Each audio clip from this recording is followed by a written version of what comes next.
Hello, this is Larissa, and in this video I would like to review my new project that I just finished. It's a Nuno-felted table runner, and the color schemes, I tried to remember to walk slowly so that the camera could focus on it.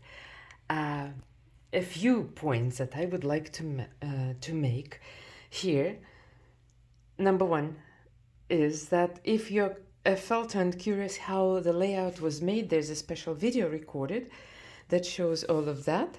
But if you're not a felt and just curious of how these things are made, so a few things I'll make. I have used a lot of upcycled material, some grandpa's old shirt, this, and then some pieces of old shirt, some pieces of silk dress, this, and some pieces of silk blouse. Look how beautifully they felted. And I like sometimes to leave a little bit just to to have the idea. And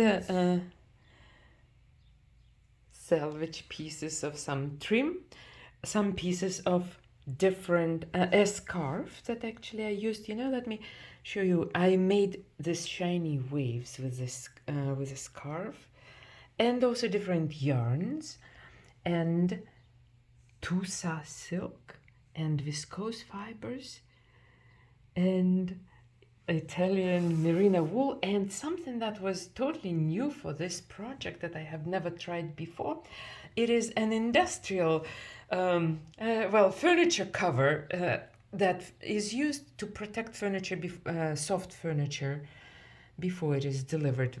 Let me show you that piece just a little bit that is sticking out from the backing, but I have never used it before and I loved it. Let me show you the back so that you can see and maybe get inspired to use it. You see, it felted beautifully.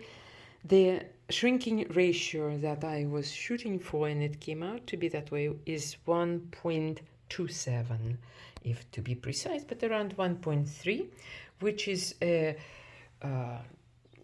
typical, is within the range that I expected for a Nuno-felted piece with backing. So that said, but the idea was that I wanted to match that piece with the existing piece of rug, and this my dog is laying there, not with her, and with a lake. And the lake changes colors, of course, but sometimes it is as vibrantly bright as my runner, and sometimes it goes darker and looks more like the runner in the shade too. So that's it. I hope to encourage you to use upcycled materials, to review your collection of silk dresses and scarves. And if there are departed ones, pieces whose pieces of clothing you still have and would like to incorporate, this shirt was another piece of that same shirt. You see, with little flowers and all of that stuff was incorporated. And now I look at this runner and I will be thinking of Grandpa, who is no longer with us. And so that's the idea, that that's the idea.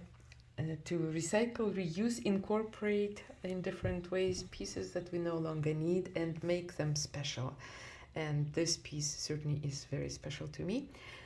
The most important criteria of things, and it doesn't matter which fabric, this is a nylon fabric, something that take a little bit more effort, and this is why I secured it with wool here. It doesn't felt as easily as this silk blouse, for example.